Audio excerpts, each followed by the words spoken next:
To a developing story now, the Minister of the Federal Capital Territory, Nyesom Wike, has warned striking FCT workers of serious sanctions if they fail to obey a court order directing an immediate end to the industrial action. Mr. Wike issued the warning during a press briefing, stressing that the FCT administration will not hesitate to enforce disciplinary measures against any worker who defies the ruling.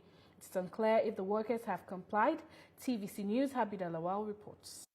Justice Emmanuel Subilim granted an interlocutory injunction filed by FCT Minister Nyesom Wike and the FCT administration.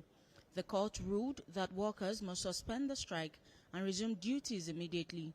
The strike, led by the Joint Union Action Committee, began on the 19th January 2026 and escalated when the Nigerian Union of Teachers and local government workers joined in solidarity.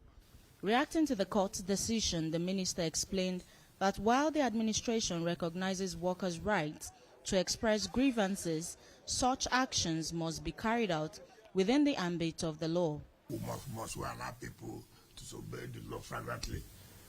I've given them the window. You can see me in office today. For tomorrow, if you don't come to work, we are going to apply the big stick. And from tomorrow, if you see anybody who says, oh, he wants to block the gate, will make you a scapegoat. The law must take its place. There's no going back about that. Mr. Wike urged labor unions and the FCT to engage constructively with the authorities through dialogue rather than actions that cripple public services. Joining us live to talk more on this topic is our senior reporter, Habida Lawal. Habida, if you can hear me, strike actions really often affect essential public services and operations, and we believe that has been the case also when it comes to FCT administration. Can you talk to us about, the level of compliance for FCT workers after the court ruling? Well, Uloma, this case has had a lot of part to it, coming from the FCT minister taking the workers to court and saying out of their 14 demands, 10 has been met and the other 4 are still in review. And he also recently approved 12 billion naira for allowances and salaries for the month of January this year. And today we came around, we've also gone inside the Federal Capital Territory Administration Secretariat to look at the level of compliance either with what the court has said or with what the NLC had asked workers to do.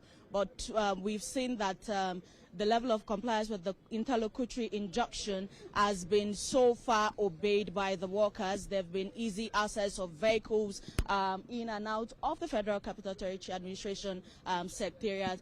And even if they do not want to obey the court order, there are also armsmen stationed at each vantage point of the secretariat. There are also policemen and soldiers in this axis, so it also prevents them from blocking the entrance of the FCTA and doing their protest as they've done in the past weeks. Uloma.